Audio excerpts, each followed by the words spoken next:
Tout ce que je vous demande, c'est de m'accorder une marge. Si vous n'ajoutez aucune plus-value à votre logement et que votre emprunt est en cours, je ne peux rien faire. Mon entreprise est florissante. Oui, mais ce n'est pas un actif. Mais j'ai 13 restaurants dans 9 États. Pour lesquels vous avez emprunté. Bon, bah alors faites-moi un autre prêt. Les restaurants, vous en êtes propriétaire? Moi, personnellement? Oui, c'est bien votre entreprise, elle vous appartient. J'en suis le principal franchiseur. Et c'est moi qui ai permis cette croissance. C'est très bien tout ça, mais il vous faut de l'actif. Vous avez déjà mangé dans un McDonald's? Parce que j'en ai 3 ici, dans ce quartier de Chicago. Venez y faire un saut, vous verrez. C'est inutile. Non, non, non, venez. Je vous ferai visiter comme ça, vous verrez mieux de quoi je parle. Merci. Monsieur Croc? Je peux vous aider? Non, mais... il se pourrait que moi, je puisse vous aider. Harrison Bourne, enchanté. Non, merci. Nous sommes très satisfaits de nos fournisseurs.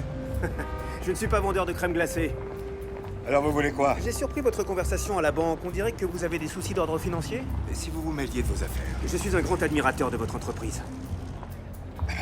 Merci. Je déjeune dans votre restaurant au moins 2 fois par semaine et c'est toujours bondé. Vous vouliez me dire? Monsieur Croc, si vous n'êtes pas déjà à la tête d'une petite fortune, c'est qu'il y a un gros problème.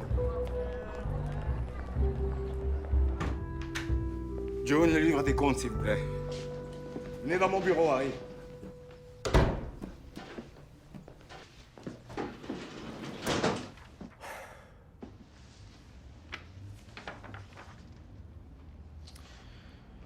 Donc, pour tout résumer, vous avez une source de revenus négligeable, pas de réserve de liquidité, et vous avez un boulet en guise de contrat qui vous oblige à faire valider tout changement quel qu'il soit, si on veut bien vous le valider. Ce qui n'arrive jamais. J'ai oublié quelque chose? Ouais, j'ai plutôt bien résumé. Parlez-moi des terrains. Les terrains... Oui, les terrains, les bâtiments, racontez-moi comment tout ça fonctionne. Oh, c'est très simple. Le franchisé trouve le terrain qui lui convient, il prend un bail, en général sur 20 ans, il obtient après travaux, fait construire, et hop, c'est parti. Donc c'est l'exploitant qui sélectionne le site. Ouais, Il choisit la propriété. exact. Vous fournissez la formation, la technique, le savoir-faire pour l'exploitation, et lui est responsable de tout le reste. Y a un problème? Un gros problème. Vous ne semblez pas réaliser dans quel secteur vous êtes. Vous n'êtes pas dans le hamburger. Vous êtes dans l'immobilier. On ne bâtit pas un empire sur une part de 1,4% d'un hamburger qui coûte 15 cents.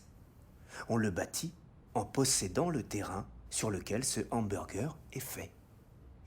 Ce que je vous conseille dorénavant, c'est d'acheter des parcelles de terrain pour ensuite louer ces terrains à l'ensemble de vos franchisés qui auront une clause dans leur contrat stipulant qu'ils sont obligés de vous louer à vous et à personne d'autre.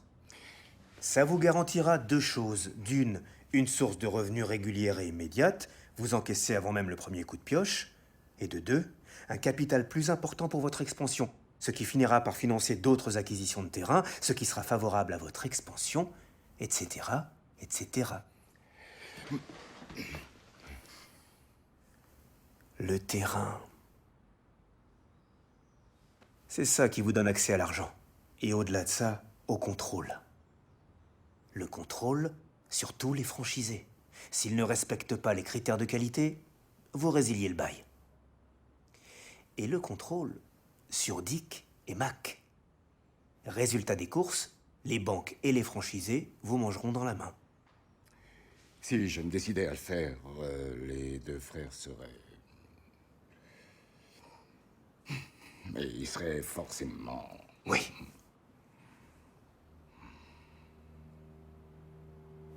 Alors, vous en pensez quoi, Ray?